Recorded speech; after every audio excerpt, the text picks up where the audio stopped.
le gaz c'est mieux, mais le gaz il nous pose le même problème. On a plus de ressources. Le problème, c'est que le gaz, c'est une dépendance, ça se balade moins facilement. Il faut des gazoducs, la chaîne de liquéfaction est onéreuse et coûteuse. Et puis, nous retombons dans une autre dépendance. Le gaz, l'OPEC du gaz, c'est la Russie, et la Russie qui pèse très lourd. On le voit maintenant chaque année, en début d'année, on a une guerre du gaz, et on voit bien que les Russes cherchent à faire passer aux Européens « Attention les enfants, vous êtes dépendants de nous, donc alignez-vous ». Ils se sont même payés, M. Schröder, qui est le président du gazoduc de la Baltique.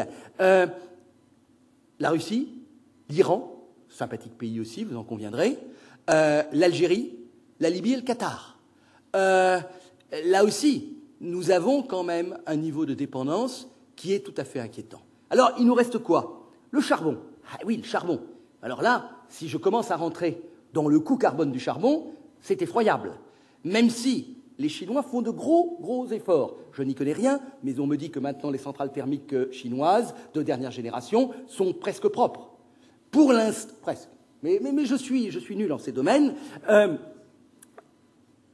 Est-ce que l'on arrivera à utiliser cette invention qui date de l'Allemagne de la Seconde Guerre mondiale? Je vous rappelle que dans les derniers jours de la Seconde Guerre mondiale, les panzers allemands y roulaient au charbon liquide.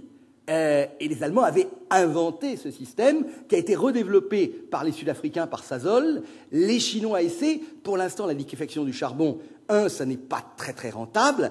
2, je crois que ça reste assez dégueulasse. Est-ce que l'on arrivera à faire du charbon une énergie propre? Je n'en suis pas totalement sûr. Il faudrait le souhaiter, parce qu'un pays comme la Chine n'a pas tellement d'autres solutions. La Chine, elle plafonne au niveau de sa production de pétrole à 6 millions de barils jour, et ça va probablement diminuer.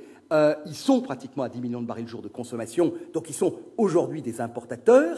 Et puis ces importations, elles vont augmenter. Donc il est assez logique pour eux de pousser la production de charbon. Et cette production de charbon, elle a, vous le savez quand même, ses limites environnementales, sociales d'ailleurs. Les conditions dans les mines de charbon chinoises sont les conditions que l'on pouvait imaginer au temps de Zola.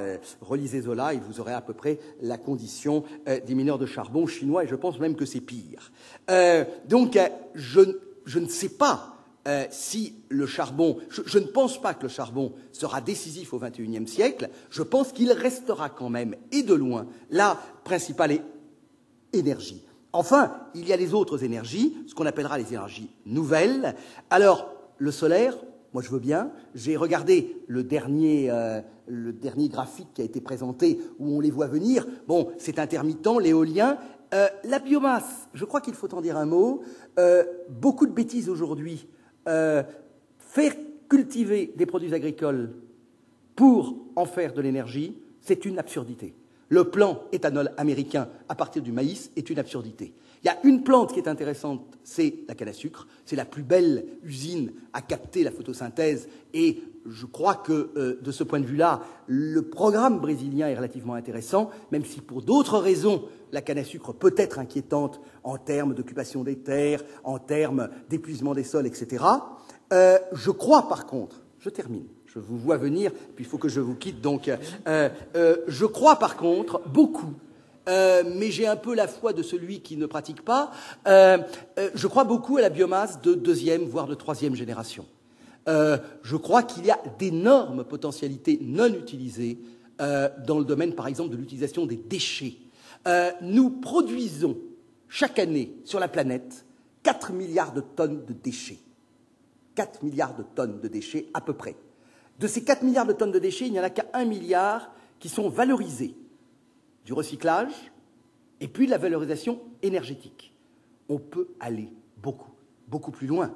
Et donc, il me semble que la valorisation énergétique des déchets, ainsi que des déchets agricoles et forestiers qui ne sont pas compris dans mes 4 milliards de tonnes, peut être une piste non négligeable, peut-être plus importante. Au fond, et j'en terminerai là-dessus, je me demande si le XXIe siècle, ce n'est pas le siècle où nous serons contraints, quelque part, grâce aux petits et petites que vous allez former, d'essayer de réaliser ce vieux rêve des alchimistes, être capable de boucler totalement le cycle de la matière.